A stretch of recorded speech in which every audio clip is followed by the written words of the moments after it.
Hello everyone. आज हम लोग करने वाले हैं क्लास 7 साइंस का chapter number 5 physical and chemical changes. तो आगे देखते हैं। Every day you come across many changes in your surroundings.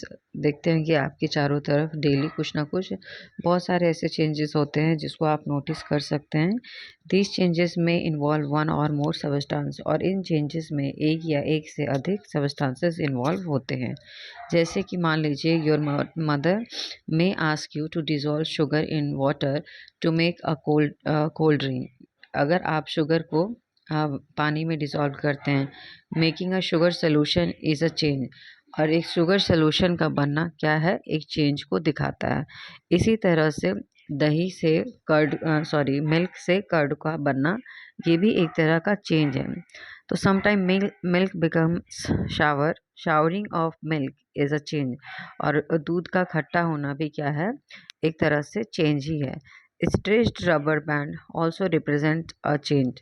अगर आप किसी रबर बैंड को लेकर उसको स्ट्रेच करते हैं तो वो भी एक तरह का चेंज को शो करता है।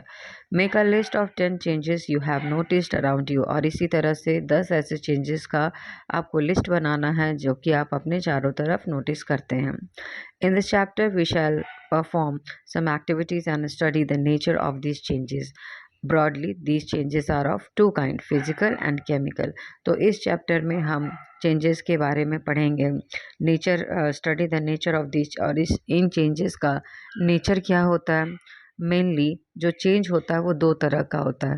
पहला होता है फिजिकल चेंज और दूसरा होता है केमिकल चेंज। यहाँ पे देखिए फिजिकल चेंज पहला टॉपिक है हमारा 5.1 physical changes. Cut a piece of paper into 4 square. 4 squares, आपको किसी भी एक पेपर का पीस लेना और उसके 4 टुकड़े करने हैं। Each square piece further into 4 square piece. पहले तो एक पेपर के 4 इक्वल स्क्वायर्स करने, फिर हर एक जो पीस मिला है आपको उसका उसका भी स्क्वायर्स में कट करना। Lay these pieces on the floor or a table so that the piece acquired the shape of the original piece of the paper. आपको इस तरह से जैसे यहाँ पे दिखा रखा है इस तरह से उसको अरेंज करना है ताकि जो ओरिजिनली हमने स्टार्टिंग में जो पेज लिया था उसी का शेप ले ले। Obviously, you cannot join the pieces back to the original piece, but there are change in the there there are change but there is a change in the property of the paper. क्या मतलब, मान लीजिए कि आप इसको जोड़ तो नहीं सकते लेकिन आप इसको देख के बता सकते हैं कि क्या इसकी प्रॉपर्टी में कुछ चेंज आया है। तो मुझे नहीं लगता कि इसकी प्रॉपर्टी में कुछ चेंज आया। तो activity 5.2, collect chalk dust lying on the floor near the chalk board in your classroom. थोड़ा सा आपको चॉक लेना है, crush small pieces of the chalk into dust, और उसे क्रश कर देना है डस्ट में। Add a little water to the dust, उसके बाद उसका एक पेस्ट बना लेना। Roll it into the shape of piece of chalk, फिर उसको रोल करना है चॉक के फॉर्म में और उसको ड्राई करके देखिए। Did you recover chalk from the dust, क्या आपने डस्ट से चॉक बना लिया है। नेक्स्ट एक्टिविटी देखिए 5.2, take some ice in a glass और अ प्लास्टिक टम्बलर। कुछ आइस को लेना है आपको ग्लास टम्बलर में, मेल्ट करना है उसके small portion of the ice by placing the tumbler in the sun. फिर आपको उसको धूप में रखना है ताकि जो हमारा आइस है वो मेल्ट हो जाए। You have now mixture of ice and water. अब आपके पास क्या है, एक आइस और वाटर का मिक्सचर तैयार हो गया। Now place the tumbler in the freezing mixture. अब इस तरह से आपको tumbler in a freezing mixture, now place a tumbler in a freezing mixture, ice plus common salt. Does the water become solid ice once again. अब जब आप उसको mixture को फ्रीजर में रखेंगे तो फिर से आपको क्या मिल जाएगा, आइस मिल जाएगा। Activity 5.4, boil some water in a container. कुछ वाटर को आपको कंटेनर में बॉयल करना है। Do you see the steam rising from the surface of the water. फिर आप क्या देखेंगे, जब वाटर जो है बॉयल होना शुरू होगा तो वो it will start evaporating. Hold an inverted pan on it, आपको क्या करना है, एक पैन को लेके उल्टा पकड़ना है ताकि उसका फेस जो है वाटर वेपर की तरफ रहे, और उसके ऊपर रखना है कुछ देर के लिए। तो आप क्या ऑब्जर्व करेंगे कि सरफेस के इनर पैन के इनर सरफेस पे वाटर जो है, वाटर ड्रॉपलेट्स आपको दिखेंगे। Do you see the droplets of the water there? Obviously yes. Activity 5.5 caution, be careful while handling the flame. अगर कोई फ्लेम की एक्टिविटी आपको बताई जाती है तो उस समय आपको बिल्कुल भी बहुत सावधानी बरतने के लिए कहा गया है। Hold use hacksaw blade. Hacksaw blade को लेना है आपको with a pair of tongue. आपको उसको हाथ से हैंडल नहीं करना, उसको टंग से पकड़ना है उसे। Keep the tip, hold a used hacksaw blade with a pair of tongue. Keep the tip of the free end of the blade on the gas stove and wait for a few minutes. फिर उस blade को stove पे रख के आपको थोड़ी देर के लिए वेट करना। Does the color of the tip of the blade changes? तो आप देखिएगा कि क्या जो ब्लेड का टिप है उसका कलर में कुछ चेंज आया है। Remove the blade from the flame and observe the tip once again. अब फिर उसको आपको रिमूव करना है फ्लेम से, फिर से आपको टिप को नोटिस करना है। Does it get back to its original colour? क्या फिर से ये अपने ओरिजिनल कलर में आ गया? Do you show that paper and a piece of chalk underwent change in the size. जो पेपर है और जो चॉक था उसके साइज में कुछ चेंज आया। In activities 5.3 and 5.4 water changes it state. 5 point तो उसमें क्या है, स्टेट में चेंज आया, सॉलिड से लिक्विड हो गया और गैस से लिक्विड हुआ सेकेंड वाले में 5.4 में। तो in this activity 5.5 the hacksaw blade changes its colour on heating. और वो क्या हुआ, हैक्सॉ ब्लेड जो है जब हमने उसको गर्म किया तो उसके कलर में चेंज आया। प्रॉपर्टीज सच एज, अगर किसी प्रॉपर्टीज जैसे कि शेप, साइज, कलर और स्टेट में अगर चेंज आए किसी भी सब्सटेंस का तो उसे हम कहेंगे फिजिकल प्रॉपर्टी। इन सब को जो शेप होता है, साइज होता है, कलर होता है, जैसे आप मान लीजिए कि आपकी हाइट हो गई, आपका स्किन कलर हो गया, तो ये सब क्या है, हम आपके लुक्स हो गए, ये सब क्या है, आपका फिजिकल प्रॉपर्टी है, आप कैसे दिखते हैं, तो ये हमारा फिजिकल प्रॉपर्टी हो गया। तो property such as shape, size, color, and state of a substance are called its physical property. A change in which a substance undergo a change in its physical property is called physical change. और वैसे changes जिसमें एक substance में उसमें किसी तरह से physical change आए तो ऐसे change को हम कहते हैं physical change. A physical change is generally reversible. जो physical change होता है किसी न किसी तरह से reversible, जैसे कि कलर में चेंज आ गया आयरन हेक्सा ब्लेड का, लेकिन जब हमने कूल किया तो उसके कलर फिर से रिटेन हो गए। तो जो हम रिवर्स कर सकते हैं उसे हम कहते हैं in such a change no new substances form. और हमारे पास जब मैंने पेपर को कट करके देखा तो क्या पेपर की साइज में चेंज आया, but there is no change in the state of the paper, है ना, कोई चेंज नहीं आया, नो न्यू सब्सटेंसेस फॉर्म। तो इसमें भी कोई नया सब्सटेंस नहीं फॉर्म होता, ऐसे चेंजेस को हम कहते हैं फिजिकल चेंज। तो फिजिकल चेंज की क्या प्रॉपर्टी है कि फिजिकल चेंज एक तो रिवर्सिबल होता है और दूसरा it is in this change no new substances formed. I hope कि समझ में आया होगा आप लोगों को। नेक्स्ट हम बढ़ते हैं। Let us now consider the other kind of change, chemical change. A change in which with which you are quite familiar is rusting of iron. आपने अपने आसपास ज़रूर कुछ ना कुछ ऐसा देखा होगा, आयरन रॉड, आयरन में का कुछ भी मटेरियल जो जिसमें कि रस्ट लग गया हो। If you leave a piece of iron in the open for some time it acquires a film of brownish substance. अगर आप एक छोटे पीस को भी, आयरन के पीस को किसी तरह से एयर में एक्सपोज कर देते हैं तो क्या होगा, कुछ समय बाद उस पर एक ब्राउन कलर की उस पर कोटिंग हो जाएगी, सब्सटेंस आपको एक फिल्म दिखने लगेगी। This substance is called rust, और इसे हम कहते हैं रस्ट। और ये जो प्रोसेस जिसकी वजह से इसका फॉर्मेशन हुआ है उसे हम कहेंगे rusting. Iron gates of the park or farmlands, iron benches kept in the lawns and garden. Almost every article is iron kept in the open gets rust. कोई भी आयरन का पीस जो है, मटेरियल जो है, अगर हम एयर में ओपनली रख देते हैं तो उसमें क्या होगा, रस्टिंग होगा। At home you must have seen shovel and spades getting rusted when expose to atmosphere. इसी तरह से आप शॉवल और ये जो शॉवल और स्पेड्स जो अगर आप रख देते हैं, देखिए यहाँ पे दिया हुआ ना रस्टिंग दिखाया हुआ, सारे इसमें जितने भी आर्टिकल्स हैं इस सब में रस्ट लगा हुआ, क्योंकि ये एयर में ओपनली एक्सपोज करके रखा गया है।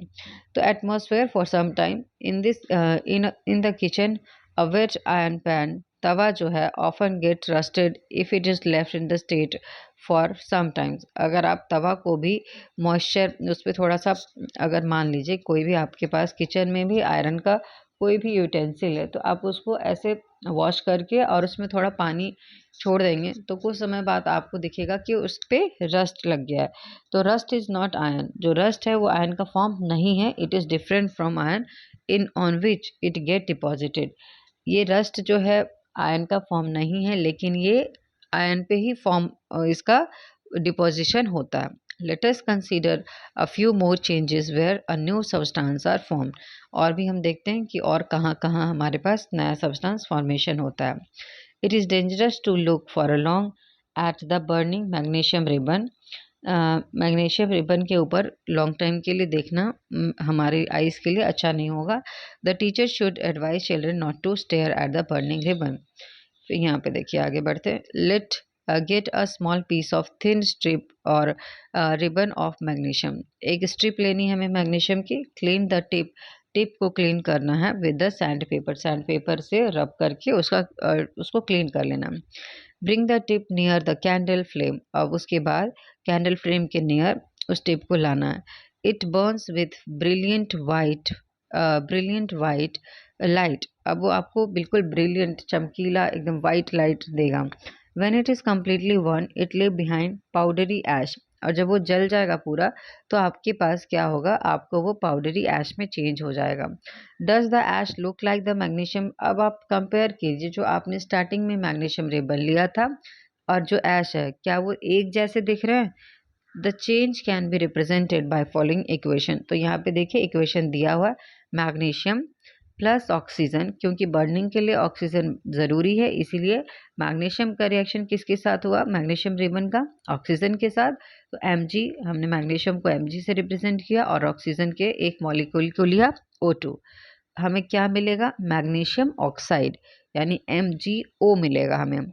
The equation here are different from those of in the mathematics. The equation of a kind the arrow implies becomes and attempt should be made to balance the chemic। ये आई hope कि ये first equation है जो कि आप यहाँ पे देख रहे हैं। ठीक है, तो आगे जैसे जैसे आप आगे क्लासेस में जाएंगे तब आप इसके बारे में जानेंगे।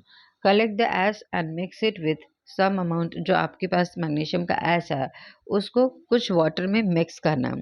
स्टीयर द मिक्सचर, फिर उसको एक्वस सोल्यूशन जब बन जाएगा तब उसको अच्छे से मिक्स करना। Test the mixture with blue and red litmus paper, फिर उसको उसका नेचर को चेक करना आपको कि ये एसिडिक है या बेसिक है। हमने previous acid basis and salts में पढ़ा था कि हम कैसे भी किसी सब्सटेंस का नेचर हम एसिडिक, बेसिक और नेचर चेक करते हैं। तो लिटमस पेपर का हम यहाँ पे हेल्प ले रहे हैं। Does the mixture turns blue, क्या वो ब्लू टर्न हो रहा है litmus. On the basis of this test how do you classify the aqua solution. अब जब आपने लिटमस टेस्ट कर लिया इसके ऊपर तो आप इस सोल्यूशन को, एज सोल्यूशन को किस कैटेगरी में रखेंगे कि इसका नेचर कैसा होगा, एसिडिक होगा कि बेसिक होगा। On dissolving the ash in the water, on dissolving the ash in the water it forms a new substance. जब आप इस ऐश को वाटर में डिजॉल्व करेंगे तो एक नया सब्सटेंस का फॉर्मेशन होगा।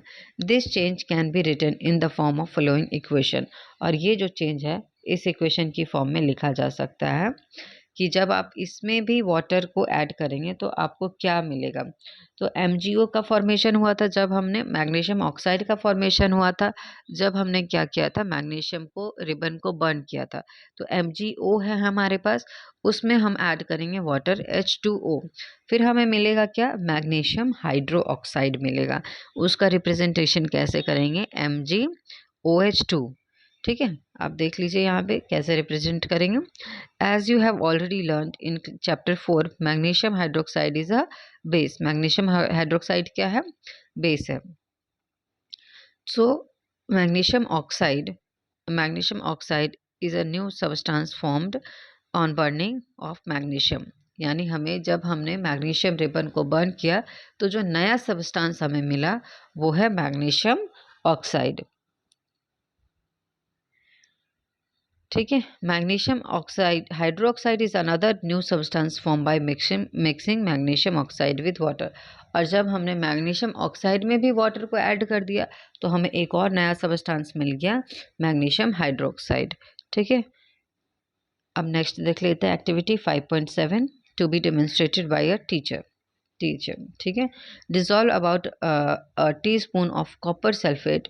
Copper sulphate blue white vitriol और नीला थोड़ा in about half a cup of water in a glass tumbler और beaker.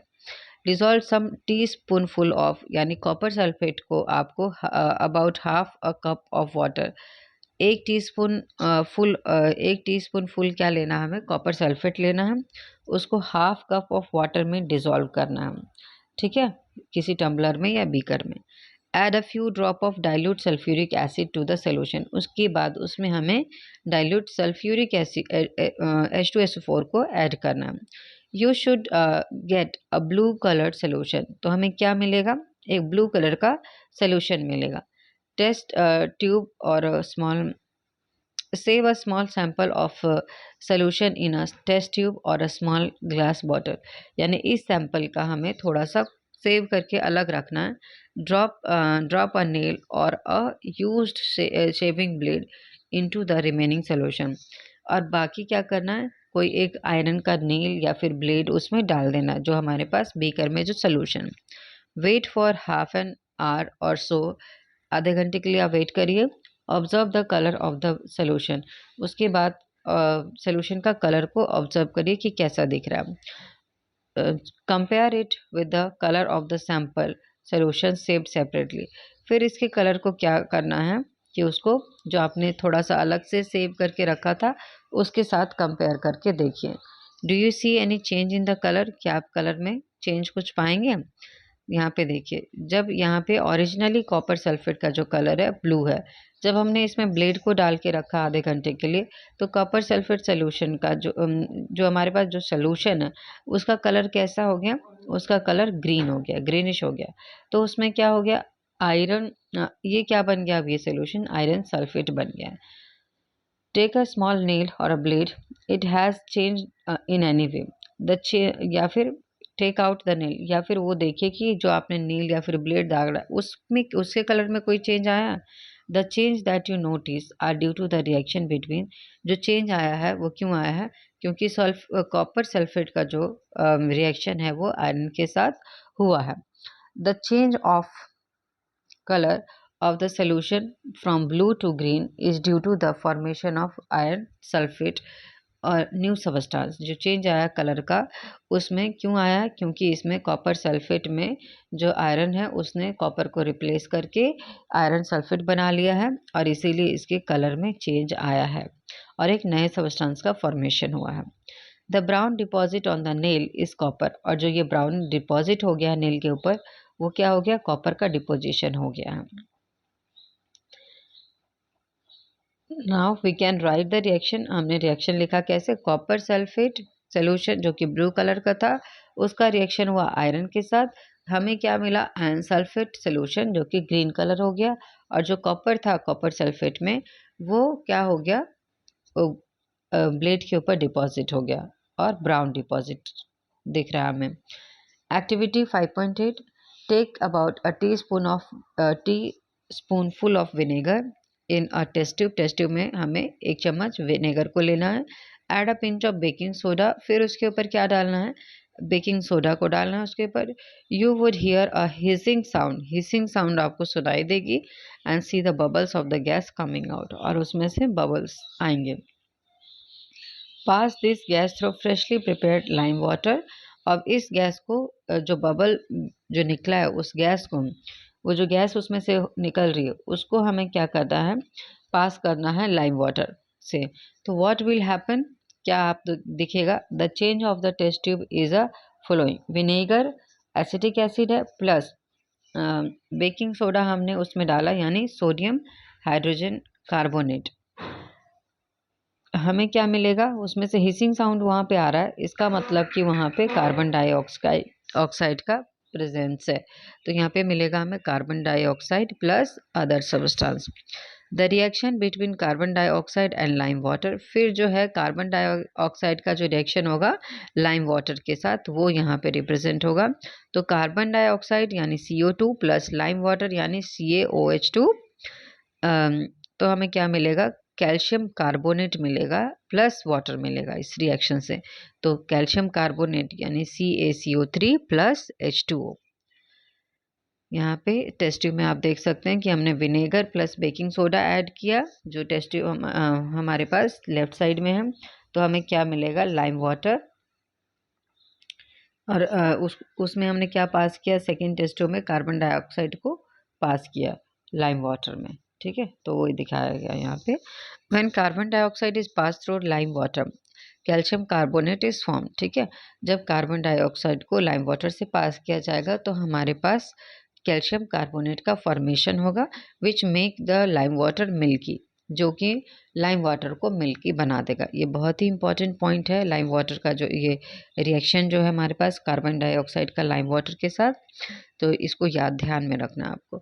The turning of lime water into milky is a standard test of carbon dioxide.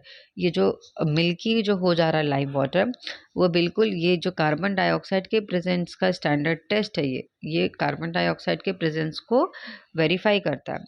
You will You will use it in chapter 6 to show that the air we breathe out is rich in carbon dioxide. 6 chapter में हम ये show करेंगे कि जो हम air जो हम breathe बाहर निकालते हैं, एक्सेल करते हैं, वो क्या है, हमारा कार्बन डाइऑक्साइड है। In activity 5.6 and 5.8, you show that in each changes one or the more new substances are formed. यानी एक्टिविटी 5.6 जब किया, 5.8 जब किया, 5.7 जब किया, तो आपने क्या देखा कि हम कुछ ना कुछ नया सब्सटेंस फॉर्मेशन हुआ है। जब हमने मैग्नीशियम को बर्न किया एयर में, in activity 5.7 the reaction of copper sulphate iron के साथ produce iron sulphate and copper, both of these are new substance. ये इनमें नए सब्सटेंस का फॉर्मेशन हुआ। Copper are deposited on the shaving blade of the iron. In activity 5.8 में हमने देखा कि विनेगर और बेकिंग सोडा का जब रिएक्शन हुआ तो कार्बन डाइऑक्साइड प्रोड्यूस हुआ, जिसको कि हमने लाइम वाटर से पास किया तो लाइम वाटर मिल्की हो गया।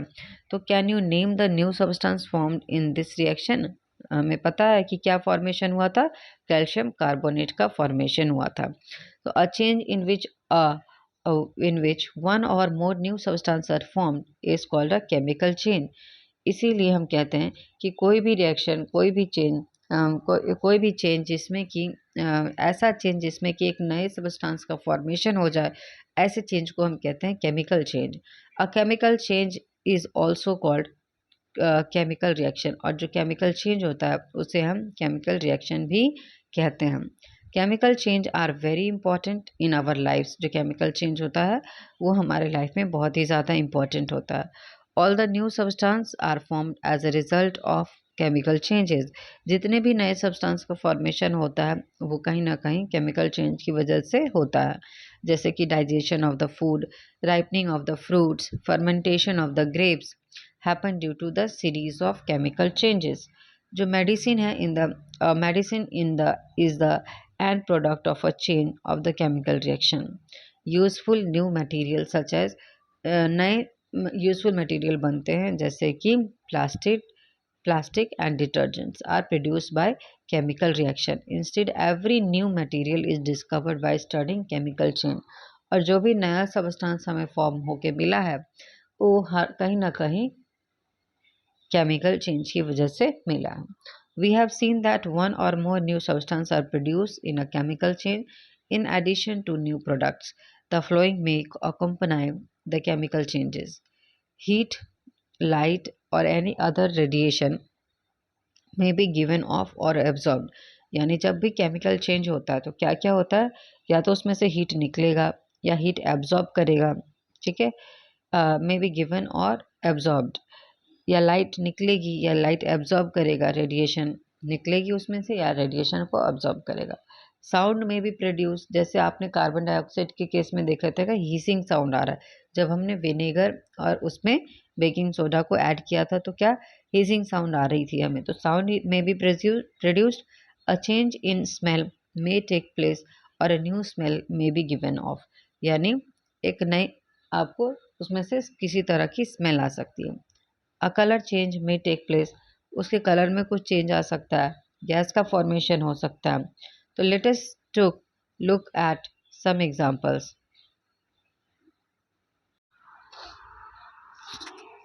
टेक प्लेस, गैस में be form. Let us look at some और एग्जांपल को देखते हैं. You show that burning of magnesium ribbon is a chemical change. जब मैग्नीशियम रिबन को जलाया जाता है तो एक वो ऐश में कन्वर्ट हो जाता है.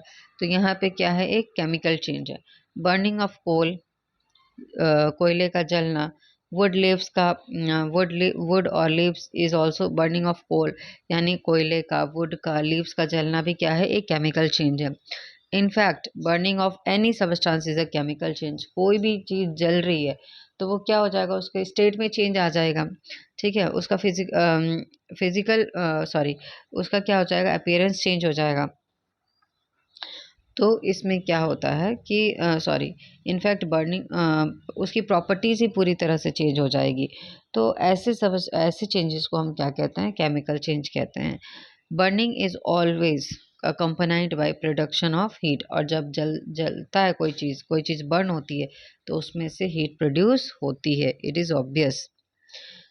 नेक्स्ट देखिए यहाँ पे, explosion of a fire work is a chemical chain. जब कहीं पे हम पटाखे जलाते हैं तो वो भी क्या है, एक तरह से हमारा केमिकल चेंज है.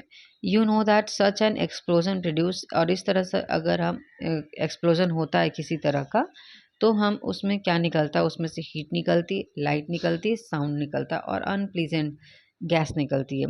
दैट पोल्यूट द एटमॉस्फेयर, जिससे कि हमारा एटमॉस्फेयर जो है पोल्यूट हो जाता है. There are that is why you are advise not to play with fireworks. इसीलिए आपको एडवाइस किया जाता है कि पटाखों से ना खेलें. वेन फूड गेट स्पॉइल्ड, जब खाना खराब हो जाता है, it produces a foul smell. उसमें से एक बैड स्मेल आने लगती है. Shall we call this change a chemical change. क्या हम इसको केमिकल चेंज कह सकते हैं. तो you must have notice that a slice of an apple acquires a brown colour if it is not consumed immediately. अगर हम एप्पल को काट के थोड़ी देर के लिए रख दें तो उस पर ब्राउन कलर, उसका जो स्लाइस होता है उस कैसा दिखने लगता है, ब्राउन कलर उस पर अपियर होने लगता है. If you have not seen this change in color, cut as fresh slice of apple and keep it away for some time. अगर आपने इस तरह का चेंज एप्पल में नहीं आपने नोटिस किया तो आप इस एक्टिविटी को भी अभी करके देख सकते हैं. Repeat the same activity with the slice of potato और ब्रिंजल. और सेम एक्टिविटी आपको पोटैटो और ब्रिंजल के साथ भी करके देख सकते हो.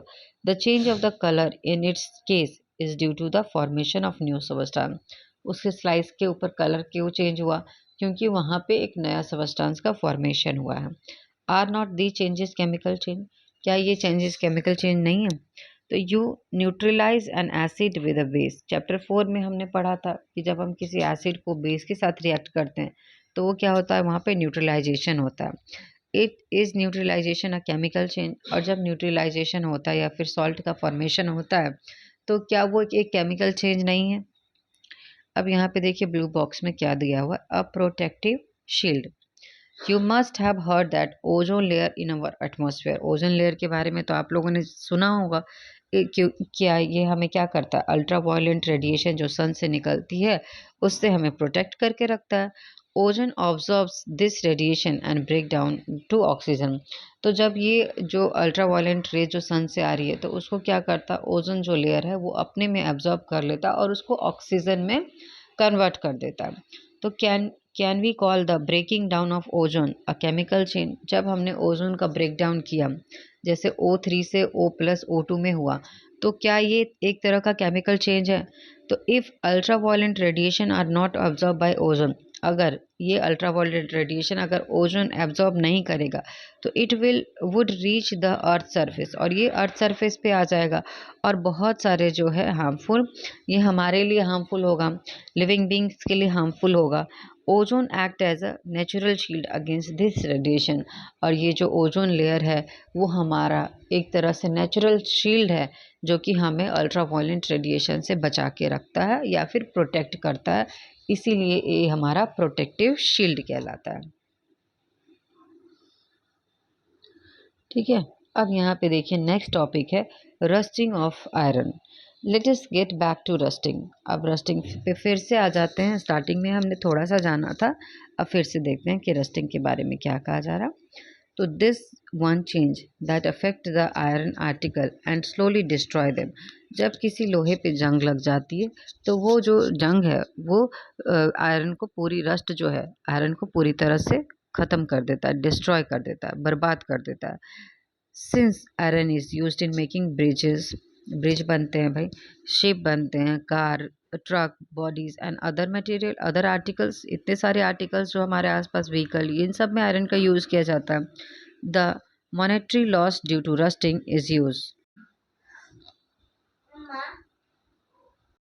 तो यहाँ पे देखिए the process of rusting can be represented by the following equation. जो हम रस्टिंग का जो प्रोसेस होता है उसको हम इक्वेशन में कैसे रिप्रेजेंट कर सकते हैं।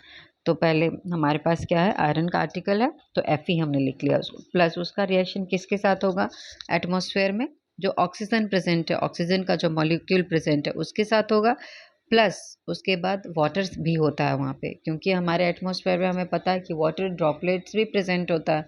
तो आयरन के का रिएक्शन जो है ऑक्सीजन के साथ भी होगा, प्लस वहाँ पे वाटर के साथ भी होगा। ठीक है, तो क्या फॉर्मेशन होगा, तब ये जब ये तीन चीज़ मिलेंगे तो क्या हमारे पास मिलेगा, रस्ट बन जाएगा, रस्ट का फॉर्मेशन होगा। यानी रस्ट क्या होता है, आयरन का ऑक्साइड। तो Fe plus O2 plus H2O का रिएक्शन जब हुआ, तीनों का एक साथ कॉम्बिनेशन, तो हमें क्या मिला, तो रस्ट मिला। रस्ट का हम रिप्रेजेंटेशन कैसे करेंगे, एक Fe2 प्लस O3। ठीक है, for rusting the presence of both oxygen and water is essential. अब यहाँ पे जो बोल्ड में लिखा हुआ है आपके पास, ये बहुत ही ज़्यादा इंपॉर्टेंट पॉइंट है, इसको आप ध्यान में रखिएगा कि रस्टिंग के लिए दोनों का प्रेजेंट होना ज़रूरी है, ऑक्सीजन का भी और वाटर का भी। ठीक है, वाटर वेपर के फॉर्म में या फिर ड्रॉपलेट के फॉर्म में और एटमॉस्फेयर में होता है। तो in fact if the content of the moisture is in air is high, अगर एयर में मॉइस्चर कंटेंट ज़्यादा है तो which means if it is more humid, अगर वहाँ पे ह्यूमिडिटी ज़्यादा है तो रस्टिंग ज़्यादा फास्ट होगी, है ना। इसीलिए जहाँ पे ह्यूमिड वेदर होता है, जहाँ के एटमॉस्फेयर में वाटर वेपर जो है ज़्यादा मात्रा में प्रेजेंट होता है, तो वहाँ पे रस्टिंग चीज़ें जल्दी ख़राब होती हैं, रस्टिंग बहुत फास्ट होता है। How do you prevent rusting, हम रस्टिंग को कैसे प्रिवेंट कर सकते हैं। तो prevent iron article from coming in contact with, तब अगर जिसका रिएक्शन हो रहा है, जिसके रिएक्शन के साथ जब आयरन जिस चीज़ के साथ जहाँ पे एक्सपोज हो रहा है, तो वहाँ पे अगर ऑक्सीजन मिल रहा है, उसे वाटर मिल रहा है, तो क्या हो रहा है, आसानी से वो उसमें रस्ट लग जा रहा है। तो on simple way it is to apply a coat of paint or grease. तो हम क्या कर सकते हैं, वहाँ पे पेंट कर सकते हैं उसके आयरन के आर्टिकल्स पे, या फिर ग्रीस लगा सकते हैं, इससे हम उसको रस्टिंग से बचाते हैं। In fact these coat should be applied regularly to prevent rusting. तो जब ज़्यादा टाइम हो जाता है तो क्या होता है कि जो हमारा पेंट का जो कोटिंग है वो निकलने लग जाता है, तो हमें ऐसा नहीं है कि एक बार करके छोड़ दिया तो बस हो गया, उसको फिक्स इंटरवल के टाइम के बाद हमें उसको रिपीट रेगुलरली उसको करते रहना है ना। अगर हम देखते हैं कि उस पे से पेंट निकल गया तो फिर से हमें लगा देना होता है। तो another way is to deposit a layer of metal like chromium or zinc. और दूसरा जो मेथड है वो हम क्या इस्तेमाल कर सकते हैं कि क्रोमियम या फिर जिंक का कोटिंग कर सकते हैं। क्रोमियम या फिर आप इसका याद रखिएगा कि क्रोमियम और जिंक का लेयर को डिपॉजिट करते हैं to metal. Chromium or zinc का आयरन के ऊपर कोटिंग करते हैं, तब हम रस्ट को उससे प्रिवेंट कर सकते हैं। The process of depositing a layer of zinc or iron on iron is called galvanization। अब ये भी कीवर्ड जो याद रखना है आपको कि जिस प्रोसेस से हम आयरन के ऊपर जिंक की कोटिंग करते हैं, जिंक का डिपोजिशन लेयर का डिपोजिशन करते हैं, उसे हम गैल्वनाइजेशन कहते हैं। The iron pipes are we use in our home are carrying water are galvanized to prevent rusting. और इसका एग्जाम्पल आप देख सकते हैं कि जो हमारे घर में आयरन की जो पाइप आती है, वाटर की जो पाइप है, उसके ऊपर भी जिंक की कोटिंग की हुई होती है।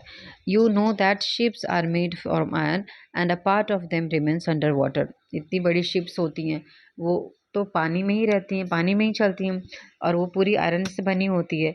तो उसके पार्ट्स को प्रोटेक्ट करने के लिए हम क्या करते हैं, on the part above the water also water drops keeps clinching the ship. और जब वो चलती है तो क्या जितना पार्ट जो पानी में है उतना ही सिर्फ पानी के कांटेक्ट में नहीं है, जो अपर पार्ट उस पर भी तो पानी के स्प्लैशेस आके गिर रही हैं।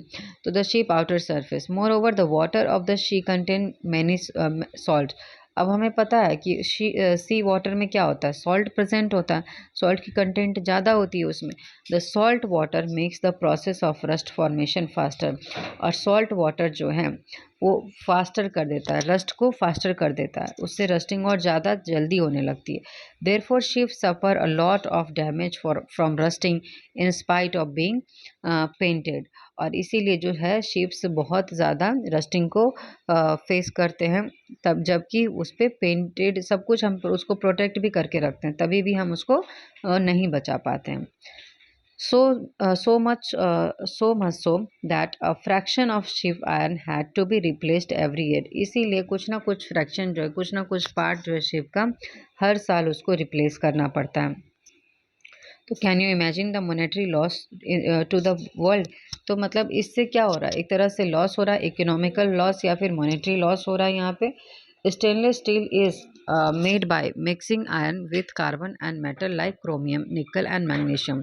जो स्टेनलेस स्टील है वो कैसे बनता है, जब हम एक मिक्सचर तैयार करते हैं आयरन का, कार्बन एंड मेटल लाइक, या आयरन का मिक्सचर किसके साथ होगा, कार्बन प्लस किसी ना किसी मेटल लाइक क्रोमियम हो, निकल हो या फिर मैग्नीज हो। It does not rust. तो फिर जब हम इस तरह से स्टेनलेस स्टील का फॉर्मेशन कर लेते हैं तो उसमें जंग नहीं लगता है, रस्ट नहीं लगता है। ठीक है, नेक्स्ट टॉपिक हम देखते हैं 5.4 crystallisation. In class 6 you have learned that salt can be obtained by the evaporation of the salt। हमने पढ़ा था कि सॉल्ट का फॉर्मेशन कैसे होता है कि जब हम सी वाटर को क्या कर देंगे, इवापोरेट कर देंगे, तो वो उससे हमें सॉल्ट मिल जाता है। हम सॉल्ट ऑब्टेन कर सकते हैं सी वाटर से।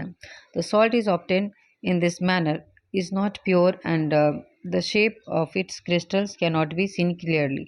और इस तरह से जब हमें सॉल्ट मिलता है तो वो क्या होता है, प्योर नहीं होता है, और उसमें क्रिस्टल का भी शेप जो है डेफिनेट नहीं होता है। क्रिस्टल जो है उसको हम देख नहीं पाते हैं ठीक से। However large crystals of pure substance can be formed from its solution. This process, और इस प्रोसेस क्रिस्टल के फॉर्मेशन को हम क्या कहते हैं, crystallization. It is example of physical change. और इस तरह से ये भी क्या है, फिजिकल चेंज है, क्योंकि उसके अपीयरेंस में चेंज आया है। तो to be perform in the presence of teacher, यहाँ पे देखिए एक्टिविटी 5.9 है, use only dilute sulphuric acid, be careful while boiling water. Take a cup of water in a beaker, पानी लेना है आपको बीकर में, उसमें ऐड करना है डाइल्यूट सल्फ्यूरिक एसिड को, फिर उस वाटर को हीट करना, heat the water. When it start boiling, जब ये बॉईल करना शुरू हो जाएगा, उसमें ऐड कर देना है कॉपर सल्फेट पाउडर को, स्लोली वाइल स्टेयरिंग कंटिन्यूसली, फिर उसको धीरे धीरे स्टेयर भी करते रहना। Continue adding copper sulfate powder till it will no more powder can be dissolved। जब तक उसको आप उसमें डालते जाना है कॉपर सल्फेट को, जब तक कि और उसमें पाउडर ऐड ना किया जाए। फिल्टर द सोल्यूशन, उसके बाद सोल्यूशन को फिल्टर कर लीजिए। अलाउ इट टू कूल, उसके बाद ठंडा करना है, उसको डिस्टर्ब नहीं करना है सोल्यूशन को। व्हेन इट इज, जब वो ठंडा हो रहा होगा, look at the solution after some time, कुछ समय बाद आप क्या देखेंगे सोल्यूशन में, you can see the crystals of copper sulfate and if not wait for some more time. अगर फॉर्मेशन नहीं हुआ क्रिस्टल का तो आपको कुछ और समय तक वेट करना है। यहाँ पे देखिए क्रिस्टल को दिखाया गया है, क्रिस्टल्स ऑफ कॉपर सल्फेट। तो यू हैव लर्न अबाउट, हमने इस चैप्टर में क्या देखा, हमने इस चैप्टर में फिजिकल चेंज और केमिकल चेंज के बारे में पढ़ा। Try to identify change that you observe around you as a physical और केमिकल चेंज, और आपके चारों तरफ जो आपके चेंज हो रहा है तो आप उसको देखिए कि किस तरह का चेंज हो रहा है, फिजिकल चेंज हो रहा है और या फिर केमिकल चेंज हो रहा है। तो आई होप कि आप आसानी से उसको आइडेंटिफाई कर सकते हैं। तो कीवर्ड्स पे आ जाते हैं, chemical change, chemical reaction, crystallisation, galvanisation, physical change and rusting. ठीक है, अब हम समरी पे आते हैं। चेंज जो भी होता है वो दो तरह का हो रहा है चेंज, यहाँ पे फिजिकल चेंज और केमिकल चेंज। फिजिकल चेंज की प्रॉपर्टीज़ क्या होती है कि चेंज इन द फिजिकल, जब कोई सब्सटेंस का चेंज फिजिकल प्रॉपर्टीज़ में चेंज आती है तो उसे हम फिजिकल चेंज कहते हैं। नो न्यू, इसमें कोई नया सब्सटेंस का फॉर्मेशन नहीं होता है, ये चेंजेस जो होता है रिवर्सिबल होता है। केमिकल चेंज, जब कोई नया सब्सटेंस, केमिकल चेंज में क्या होता है, हमेशा एक नया सब्सटेंस, एक या एक से ज़्यादा नया सब्सटेंस का फॉर्मेशन होता है। कुछ सब्सटेंसेस जो होता है can be obtain in pure state from its solution by crystallisation. जैसे कि कुछ सब्सटेंसेस को हम क्या कर सकते हैं, उसका प्योर फॉर्म हम ऑब्टेन कर सकते हैं क्रिस्टलाइजेशन मेथड से। तो आई होप कि आपको ये चैप्टर समझ में अच्छे से मैं एक्सप्लेन कर पाई हूँ। तो अगर आपको वीडियो अच्छा लगता है तो उसे लाइक करिए और मेरे चैनल को सब्सक्राइब करिए। अगर कोई आपको डाउट होता है तो आप कमेंट बॉक्स में मुझसे ज़रूर पूछ सकते हैं, मैं उसका रिप्लाई ज़रूर करूँगी। Thank you.